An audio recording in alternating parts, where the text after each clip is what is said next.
সবাই কেমন আছো? আমি ভালো আছি, চলে যাচ্ছে আমার জীবন চ্যানেলে তোমাদের ওয়েলকাম। তোমরা ভালো থেকো, সুস্থ থেকো, সাবধানে থেকো, সবাইকে সাবধানে রেখো।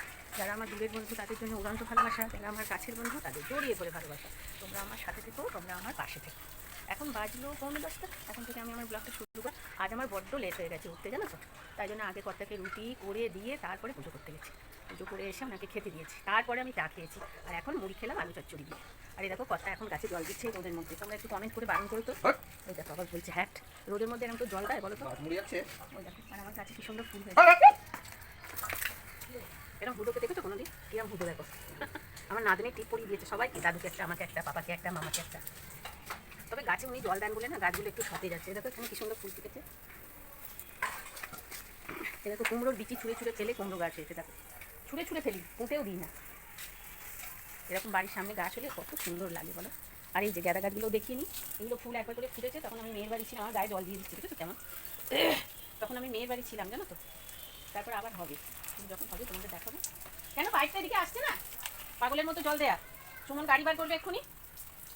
এগুলো ফুল ফুটবে, জানো তো, দেখাবো তখন। দেখো ওখানে দুটো কুড়ি হয়েছে, যখন ফুটবে তখন দেখাবো। আর লেবু গাছটা দেখো অবস্থা, টং টঙে লম্বা হয়ে যাচ্ছে, লেবু গাছে কোনো ফল নেই, ফুল নেই। দেখো ও দেখো পাখি পালাচ্ছে, এই তো ওই দেখো মাও ছুটছে মেয়েও ছুটছে। দেখো ওষুধ খাবে না, খুব শরীর খারাপ হয়েছে গো। ওই দেখো মা জলে যেও না মা, খেয়ে না। ওকে কোলে করে শোয়াতে হবে তো। দাদা কি কি দাদা, এই দাদার মাথা ঘুরছে, এই দাদার মাথা ঘুরছে। ও বন্ধুরা দেখো আমার সোনাকে, পাখি চলে গেল। তোমাদের আমি শিমের একটা রেসিপি করে দেখাচ্ছি। হ্যাঁ, এই দেখো শিমটাকে আমি নুন জলে দিয়েছি, দিয়ে এটাকে এমন করে সিদ্ধ হবে যেন জল আর শিম একদম শুকিয়ে যায়। ঠিক আছে, তাহলে চলো তারপর আমি কি মশলা বানাই সেটা দেখাই। দেখো শিম আর জল শুকিয়ে গেছে। এবার আমি কড়াইয়ের মধ্যে তেল দিলাম। এরপর 4-5 কোয়া মোটা মোটা রসুন ছেঁচে আমি তেলের মধ্যে দিয়ে দেবো। আর দরকার হলে একটু কালো জিরে ফোড়ন দিয়ে দিতে পারো, কোনো অসুবিধা নেই।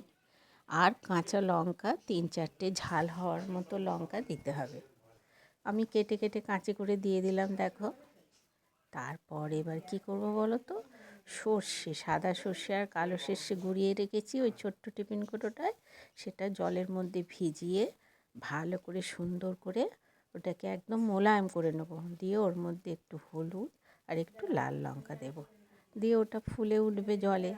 তারপরে ওটাকে সুন্দর করে দেখো হলুদও দিয়ে দিলাম, লাল লঙ্কাও দিয়ে দিলাম। এরপর এটা ভালো করে গুলে নিয়ে শিমটার মধ্যে দিয়ে দেবো। তারপর শিমগুলোও দিয়ে দিলাম, একটু ভেজে নিলাম, রসুন তেল কালো জিরে সব কিছু। তারপরে বন্ধুরা এখন আমার নাতনি চলে এসেছিলো, তার জন্য আমি ভয়েস দিতে দিতে বন্ধ করে দিয়েছিলাম। তো দেখো পিউরানি এই পাশে কড়াই বসিয়েছে, দেখেছো তো। ও কী করবে বলো তো, ও এখন মূলোর শাক ভাজবে। তো সেটাও তোমাদের সঙ্গে একটু শেয়ার করে দিয়েছি। কেন বলো তো, আমি পাশের গ্যাসে রান্না করছি, ও আবার এই পাশের গ্যাসে করছে। তার জন্য ভাবলাম শেয়ার যখন হয়েই গেছে তখন শেয়ার করেই দিই। মূলোর শাকটাকে অনেকক্ষণ আগে কুচিয়ে জলের মধ্যে ভিজিয়ে রেখেছি একটা বড় কড়াইয়ের মধ্যে। তাহলে কি হবে বলো তো, শাকটা দেখে দেখো আমার পূজা, দেখো দেখছো নিজে নিজে কেমন নিয়ে নিয়েছে। দেখো দেখিয়ে দাও বন্ধুদের, দেখিয়ে দাও আরেকবার দেখিয়ে দাও। হ্যাঁ না তুমি বন্ধুরা নিতে জানে না, ভেপার তো নিতে জানে না। দেখো তো বন্ধুরা, এই দেখো দেখেছো, তোমরা দেখেছো এরকম সোনামুখীর মতো ভাব নিতে। দেখো দেখো বন্ধুরা আমি কিরকম সেজেছি। দেখো আরে দেখো বুড়ো দাদু কিরম সেজেছে। দেখো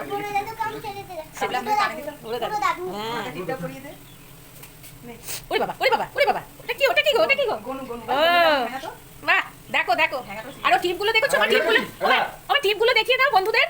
আমার টিপগুলো উড়ি বাবা রে, উমা গো উমা গো, উড়ি বাবা উড়ি বাবা, ও মা গো, সব যাত্রা করছে গো, দাদুতে নাতনিতে যাত্রা করছে। দেখো দেখো দেখো দেখো, ওই দেখো ওই দেখো ওই দেখো জিভ বার করেছে, ওই দেখো ওরে বাবা।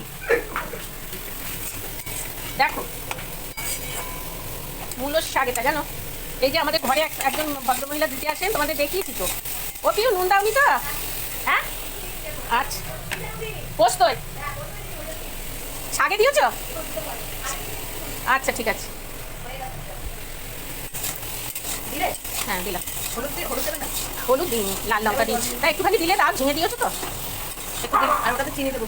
আচ্ছা ঠিক আছে, অল্প করে দাও ব্যাস। নাবাবার সময় ওপরে একটু কাঁচা তেল দিয়ে নাবাবে, জানো? হুম, জল থেকে দিয়ে দাও, শাক এতক্ষণ হয়ে গেছে। হ্যাঁ,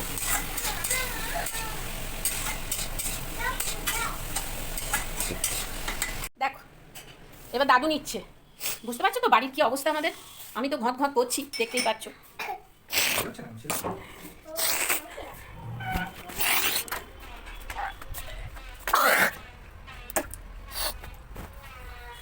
বাসন তুলো, হাম্বা দেখতে যাবো বলো? ঠিক আছে। কই গো? এই হাম্বা তুই কোথায়?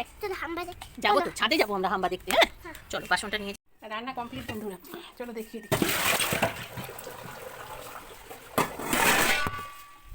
এই দেখো এগুলো শাক ভাজা, শিম ঝাল, ভাত ফুটছে, ডাল, ধনে পাতা, টমেটো সবজি দিয়ে আর ঝিঙে দিয়ে আলু দিয়ে বড়ি দিয়ে। চলো। Good evening friends. চলে এসেছি সন্ধ্যাবেলা টিফিন বানাতে। আজকে যেহেতু স্যাটারডে, মাছ মাংস কিছু খাওয়া হয়নি, তাই জন্য আমার কর্তা বললেন যে একটু কুমড়ি, একটু বেগুন তো খান না, কুমড়ি একটু ফুলকপি আমি নিজের ইচ্ছাতেই করতে এলাম। কর্তা বলেছিলেন, তো যাই হোক। দেখো বেসন নিলাম, কালো জিরে নিলাম, হলুদ নিলাম, লাল লঙ্কা নিলাম, বড়াটার কালারটা সুন্দর হবে বলে, আর কাঁচা লঙ্কাগুলো কুচিয়ে নিলাম। লঙ্কাগুলো বহুত ঝাল, কিন্তু বড়া খাওয়ার পরে তোমাদের সঙ্গে শেয়ার করছি একটুও ঝাল লাগেনি। সর্দির মুখ, একটুও ভালো লাগছে না। দেখো কুমড়ো কেটে নিয়ে এসছি আর ফুলকপিটা ভাপিয়ে নিচ্ছি। ব্যাস একটু ফাটিয়ে নিচ্ছি, একটু ফাটিয়ে নিয়ে ঢাকা দিয়ে রেখেছিলাম, ফুলে উঠেছে, আবার এসে একটু নাড়িয়ে নিলাম। আর দেখছো ছোট্ট কড়াই করে চা বসিয়ে দিয়েছি। আমার পুজো সোনা আমার কাছে বসে বসে খেলা করছে, জানো তো। তো যাই হোক, কড়াইটা বসিয়ে দেব।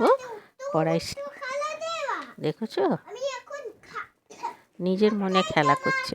ওবেলায় দেখলে কত শরীর খারাপ, সর্দি কাশি, এবেলায় দেখো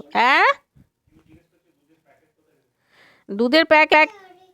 আসলে রান্নাঘরে তো সব সময় আমি বেশিরভাগ টাইম থাকি, তাই জন্য পিউরানি আমার জিজ্ঞেস করলো দুধের প্যাকেট কোথায়, তাই বললাম যে ওইখানে আছে, তাই জন্য ভয়েসটা বন্ধ করেছিলাম।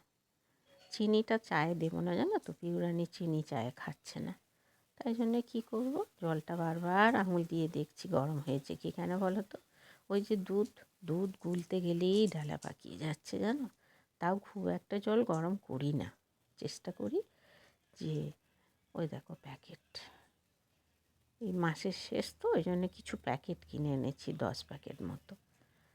তো যাই হোক, তোমার দুধটা গুলে নিচ্ছি আর গ্লাসে কাপে আমাদের চিনি নিয়ে নিচ্ছি। আমরা তো চিনি ছাড়া চা খাই না, একটু কম হলেও আবার আমার কর্তা রেগে যায়, জানো তো। পিউরানি খায় না, যাই হোক তাতে কোনো অসুবিধা নেই। তো চাটা দেখো করে নিচ্ছি। আর বাইরে গেলাম কেন বলো তো, কিছু আনতে ফ্রিজের কাছে, আদা আনতে গেলাম। কেন বলো তো, দেখো দুধটা আবার একটু ছ্যান করছে বলে আবার দিলাম, আবার দিতে গিয়ে দেখছি আবার একটু বেশি বেশি হচ্ছে। তো যাই হোক, ঢেলে রাখার চেষ্টা করলাম, ঢালা গেল না, সবটাই দিয়ে দিলাম। একটু আদা চায়ে দেব। কফি খাচ্ছিলাম রোজ সন্ধ্যেবেলায়, আজকে ভাবলাম না, আজ আদা দিয়েই চা খাবো। চাটা করে নিলাম,